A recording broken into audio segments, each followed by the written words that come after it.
Infidelity can result in you being denied U.S. citizenship. And that's because when you apply for U.S. citizenship, you have to show good moral character. Now, whether you qualify for naturalization will depend on the timing, the facts, and the other details as to what happened. Now, how does immigration even pick up on the fact that you had an affair?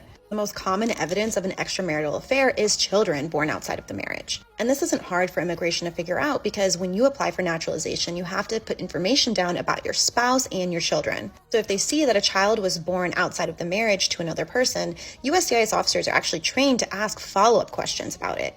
They'll want to know if you and your spouse were separated from one another at the time the child was conceived, whether you guys were living together still, and if the infidelity resulted in the breakup of your marriage. Another way they can figure it out is through your divorce process with your spouse. So if a child is born during the marriage where a divorce ended up happening and the divorce decree doesn't make any financial arrangements for that child, or if it acknowledges that the child is not that of both parties, that would be a red flag for immigration and they could follow up with a lot of questions. Now, if you're still married to your spouse despite the affair and everything has resolved between you guys, USCIS will probably approve the case. But again, if the marriage ended because of your infidelity, it could result in a finding that you lack good moral character and USCIS can deny your naturalization. Now, the only way to be certain that you don't end up in this situation is to make sure that all of these things happened outside of the 5-year period during which you applied for naturalization. It's also important to talk to an immigration officer if your green card that you got was based on marriage to a U.S. citizen, because in that scenario, there could be other repercussions. For more immigration news and information, feel free to give us a follow.